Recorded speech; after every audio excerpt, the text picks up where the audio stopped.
l'invité de la matinale. KTO Radio. Ce vendredi 13 avril marque les 50 ans de la guerre civile du Liban. Une blessure encore vive alors que le pays du Cèdre connaît une grave crise économique ainsi qu'un conflit ouvert entre le Hezbollah et l'État d'Israël.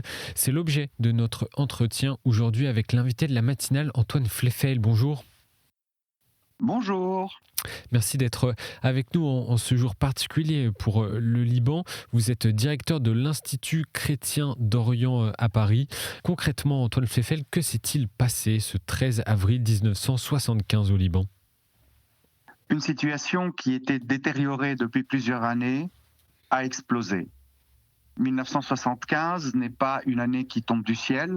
L'événement du 13 avril, cet événement qui a eu lieu à Ain Rmene, qui est une localité chrétienne du sud de Beyrouth, où des moudjahidines palestiniens ont tiré sur des militants du parti des Phalanges et en ont tué 4 devant l'église d'où ils sortaient de la messe. Ça a été le déclenchement, mais ça a été un aboutissement.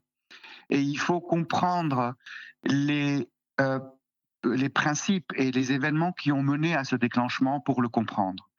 La première chose à noter, c'est le conflit israélo-palestinien ou israélo-arabe. Mais précisément, les Palestiniens qui ont fui ce conflit se sont retrouvés au Liban.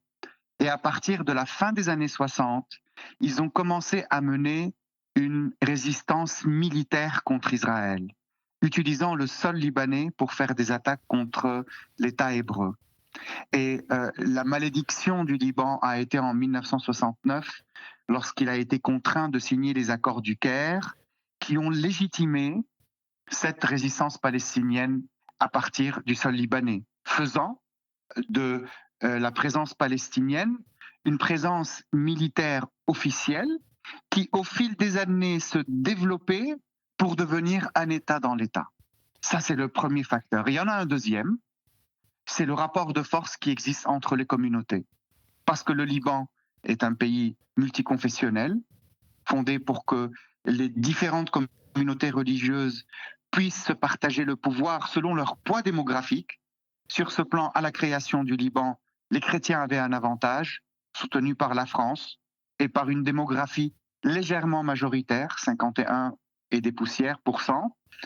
Et au moment de la guerre libanaise, les chrétiens n'étaient plus au rendez-vous de la démographie. Leur démographie avait baissé, et les musulmans, et avec eux le front de gauche, qui était pro-palestinien, disaient il est bien temps que les maronites, donc 2 chrétiens sur 3 au Liban sont maronites, arrêtent d'avoir la prééminence. Nous voulons notre part juste qui corresponde à notre poids. Ces 2 facteurs, inscrits dans le cadre de tensions régionales entre les Arabes et Israël, inscrits dans le cadre d'un contexte international, celui de la guerre froide, a fait que le 13 avril 1975, les choses ont explosé au Liban. La guerre a duré 15 ans. Les statistiques officielles évoquent entre 150 000 et 250 000 morts dans un pays de 2,5 millions d'habitants à l'époque. Toutes les familles ont été touchées. Oui, toutes les familles ont été touchées. Moi-même, je suis né avec le début de la guerre. Donc la guerre, c'est 75. Je suis né légèrement après. J'ai vécu toute la guerre. J'étais à Beyrouth, dans le côté chrétien de Beyrouth. J'ai été témoin de toutes les étapes de la guerre, enfant et adolescent. Et j'ai connu beaucoup de morts autour de nous. On nous parlait du voisin ici qui est mort dans la guerre contre les Palestiniens, l'autre qui est mort dans la guerre contre les Syriens. Bon, il faut dire que le point de vue que j'avais, c'est le point de vue du camp chrétien. Mais la guerre a marqué profondément les Libanais, a profondément marqué les familles. Et il est vrai que techniquement, la guerre s'est arrêtée en 1990, mais nous vivons toujours les conséquences de la guerre libanaise. Car la guerre libanaise a rebattu les cartes du rapport de force qui existe entre les communautés. Cette guerre s'est officiellement arrêtée en 1990, vous l'avez dit, Antoine Fleffel, avec les accords de Taïf. Que prévoyaient-ils et se sont-ils appliqués ? Les accords de Taïf ont été signés fin 1989 et ils ont déclenché la fin de la guerre en 1990. Normalement, on dit que la chute du général Aoun le 13 octobre 1990 marque le fin de la guerre libanaise. Ces accords rééquilibrent, ou sont supposés rééquilibrer, la répartition du pouvoir entre les chrétiens et les musulmans. Les chrétiens ont été contraints, pour ceux qui ont accepté de le signer, pas Aoun, mais les autres partis, les forces libanaises et le patriarcat maronite. Et ce rééquilibrage des forces, les chrétiens l'ont considéré comme injuste pour eux, parce que les accords de Taïf ont dépossédé le président de la République, qui est obligatoirement chrétien maronite, de l'essentiel de ses prérogatives, en donnant au Conseil des ministres présidé par un sunnite le pouvoir exécutif et en mettant complètement le pouvoir législatif dans le Parlement, qui a à sa tête un chiite. C'est ça la répartition confessionnelle libanaise. Et les chrétiens qui sont à la source de la création du Liban se trouvent aujourd'hui dans une position de faiblesse dans le cadre d'une occupation syrienne. Mais une autre chose des accords de Taïf, et il est très important de le noter, c'est que les accords de Taïf ont stipulé le retrait des armées étrangères et le désarmement des milices. Donc Israël s'est retiré en 2000, les Syriens se sont retirés contraints en 2005, alors que toutes les milices ont déposé leurs armes, le Hezbollah n'a pas déposé ses armes. C'était bien sûr une volonté syrienne pour garder une puissance au Liban et pour des calculs régionaux, mais le Hezbollah n'a pas désarmé. Et donc pour répondre à votre question, est-ce qu'aujourd'hui ces accords ont été réalisés? Toujours pas, du point de vue de la souveraineté du Liban, que ce soit d'un point de vue de l'occupation ou que ce soit d'un point de vue de la présence des armes non légales, c'est-à-dire en dehors de l'armée libanaise. Et on le constate aujourd'hui, Antoine Fleffel, Monseigneur César Essayant, qui est le vicaire des catholiques latins à Beyrouth, dit souvent que le travail de mémoire et de vérité n'a jamais été fait. Est-ce que vous confirmez ? Tout à fait, je le dis à plusieurs reprises. En Europe, nous avons un exemple particulièrement noble qui est celui de l'Allemagne et de la France. Malgré tout ce qui a été vécu comme douleur et comme guerre, les Allemands et les Français, après la Seconde Guerre mondiale, non seulement face à l'arrêt des hostilités, mais face à la responsabilité historique, on fait un travail de mémoire. Et j'aime beaucoup, par exemple, ce pèlerinage militaire qui a lieu à Lourdes depuis 1945, il me semble. Au début, c'était les deux armées françaises et allemandes, puis les autres armées mondiales, d'autres armées de par le monde se sont joints à cette réunion qui marque ce travail de mémoire, ce travail de pardon, cette volonté de tourner la page. Très malheureusement, on sort de la guerre libanaise avec des accords de Taïf. On est supposé être dans une nouvelle page, une page de réconciliation, d'autant plus que les premiers gouvernements ont été appelés les gouvernements de réconciliation nationale ou de l'entente nationale. Mais on sort de la guerre avec un gagnant et un perdant. Et le perdant, c'est l'essentiel de la rue chrétienne. Et les chrétiens vivent ce qu'on appelle la dépression pendant 15 ans. De 1990 à 2005. Mais on voit aujourd'hui que, en fin de compte, on sort de la guerre libanaise et on a l'illusion qu'il y a un gagnant et un perdant. Et en 2025, on regarde et tous les Libanais sont des perdants. Et ce travail de mémoire et de vérité, il est encore impossible aujourd'hui ? Il est certainement possible. Je suis parti du Liban il y a 25 ans. Je garde des liens étroits avec le Liban puisque j'y enseigne et j'ai plusieurs activités académiques avec différentes universités, notamment l'université Saint-Joseph.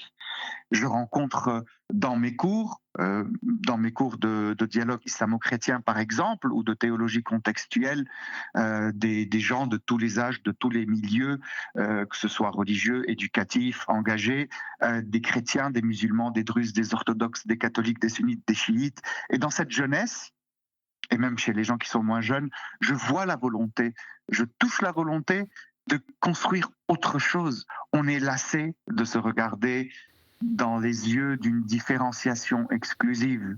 On est lassé de la guerre, on est lassé de la polémique. On a envie de vivre ensemble et de nous regarder comme des éléments de richesse. Je crois que cela est possible, je crois qu'il y a des gens qui seraient prêts à le faire.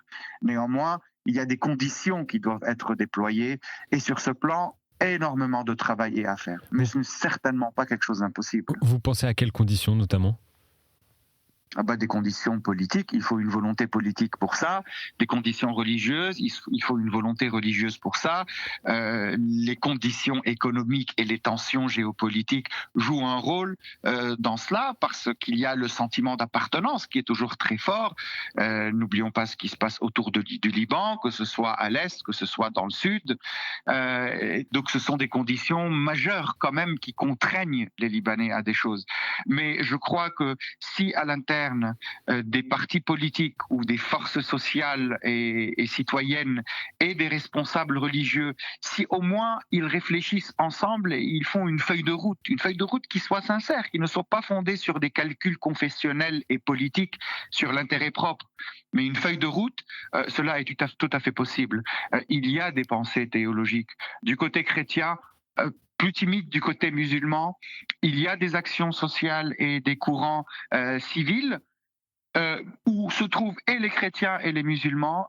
Il y a des membres du clergé, il y a des gens de religion musulmans, donc du clergé chrétien, des membres de religion, des savants musulmans, qui sont conscients que c'est quelque chose qui doit être fait. Ils ont la volonté de le faire, mais il faut prendre la décision de le faire. Et cela n'est pas une chose aisée avec tout ce que je vous dis. Antoine Fleffel, vous l'avez dit, le Liban n'en finit pas en tout cas de s'enfoncer dans la crise. On a l'impression, et c'est cette crise économique depuis 2019, les conséquences de l'explosion du port de Beyrouth, les attaques d'Israël sur le sud du Liban. Il y a eu également l'élection en début d'année 2025 du nouveau président de la République, Joseph Aoun. Croyez-vous à un avenir possible et est-ce un signe positif, cette élection du président Joseph Aoun ? Elle est certainement un signe positif. Jusque-là, le président Aoun a fait preuve d'intégrité quand il était déjà chef de l'armée et dans ce qu'il fait maintenant. Il est porteur d'une feuille de route qui répond aux aspirations d'une majorité des Libanais. Sa feuille de route et sa conception du Liban sont ceux d'un Liban pluriel, citoyen, souverain, ce que désirent les Libanais depuis très longtemps. Il a à ses côtés un Premier ministre qui a les mêmes convictions, une équipe ministérielle qui est plus ou moins dans ce sens. On a fallu bien sûr faire des architectures politiques, des montages politiques, mais il y a une bonne équipe qui travaille. Cela donne de l'espoir. Je ne dis pas que cela va résoudre les problèmes. Je ne dis pas aussi que cela va forcément aboutir, mais cela pourrait aboutir. Pourquoi ? Parce que le président au Liban n'a pas énormément de pouvoir, il n'a pas énormément de prérogatives. Comme je vous l'ai dit, il en a été dépossédé avec les accords de Taïf, mais il a quand même un poste très important, c'est le premier poste de l'État, et lorsqu'il a à ses côtés un Premier ministre ou des députés et des ministres qui agissent dans son sens, cela lui permet de réaliser son projet. Mais il y a beaucoup de conditions qui rentrent là-dedans pour que le président Aoun puisse réaliser ses projets. Il n'est pas le seul acteur dans cela. Et c'est le malheur du Liban, parce que le Liban, depuis longtemps, est un État tampon.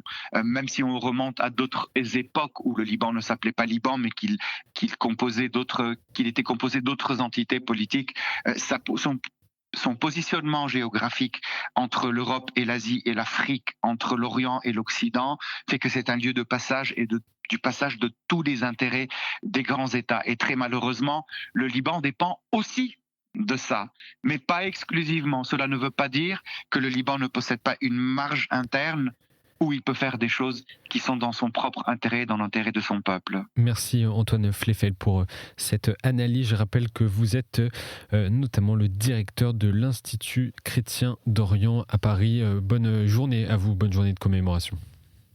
Merci beaucoup.